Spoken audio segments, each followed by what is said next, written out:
Alright mga brothers, welcome sa ating Sork Moto Releasing. So ito mga brad, pagdating natin dito sa Motorcycle City, Subic Zambales branch, nagre-release po sila ngayon ng brand new CF Motos 450 CLC o Cool Life Cruising. Ayan, so in-assist lang natin konti si sir. Tinulungan natin magkabit ng side mirror, ayan, at saka ayusin yung upuan. And then ngayon po, sa upuan kasi mga brad, nilagay yung battery. And then activated na siya ngayon mga brothers. Ayan, so ito po kinash ng owner. Ayan, first big bike niya po ito mga brothers. Okay, so on natin. I-start na ba to sir? Yes sir. Naka ano na ba? Naka ano? Yes po. Saan ba yun? Dito pala. Ito pala yung lock ng manibela. Ito pala yung sa ignition. Dalawa pala yan. Ayan, so i-start mo na sir, di ba? I-start mo na sir para ma-sound check na natin. Ayan. Bago tayo mag-start ng motor, nakita naman natin. Yan.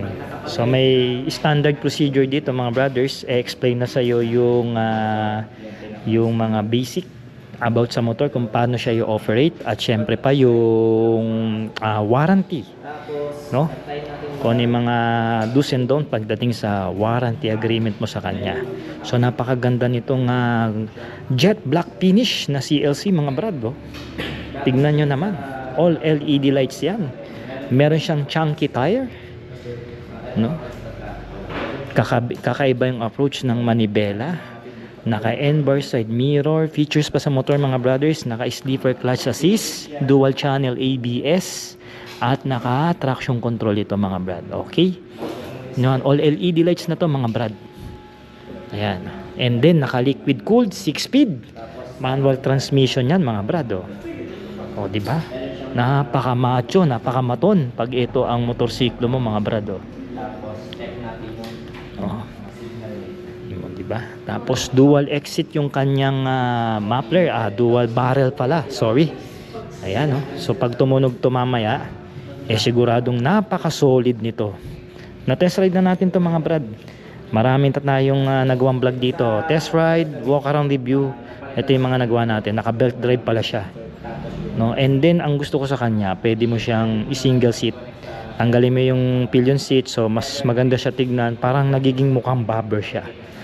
Ayan. So once again mga brad, kung interested kayong kumuha nitong 450 CLC ng CF Moto, pwede nyo akong i-PM, at kahit ano pang mga model bikes ng CF Moto, PM nyo lang ako. At syempre pa kung ano yung mga iba pang big bikes o ibang brand na gusto nyo, pwede nyo po akong kontakin, assist ko kayo mga brothers. Alright?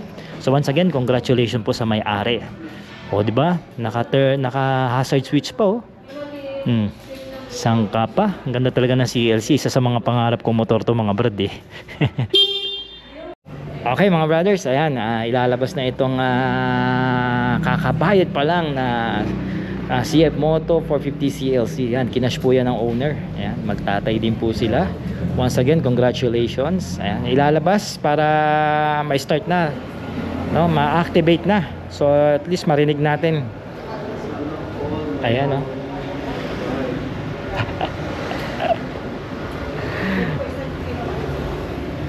Alright. Ganda talaga oh. Ang gusto ko sa kanya mga brothers, mataas yung ground clearance niya kahit mababa yung kanyang seat height. Diba? Tsaka pagka jet black yung kulay, kitang kita siya oh. Naanigan, pag naanigan siya ng araw, mas macho siya tignan. Kahit ako sa CLC, ito ang prefer kong kulay. Pero maganda rin yung ano, silver red ba yun? Red solar ba yun kung tawagin? Ayan. Ayan, start na to ni kuya. Ganda. Para sa akin, mas gusto ko talaga i-approach ngayon ng mga China brand na cruiser bike. Iba yung binibigay nilang quality and features pagdating sa mga motorsiklo. Talagang nag-i-evolve na sila mga brothers. Ayan. Okay, ayan na, magpapa-picture na si sir oh.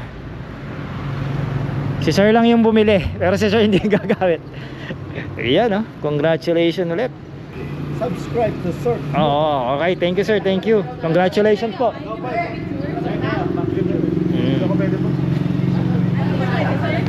Eto mga brad, ganito tumunog itong CLC ng CF Moto. Ayan. O, di ba?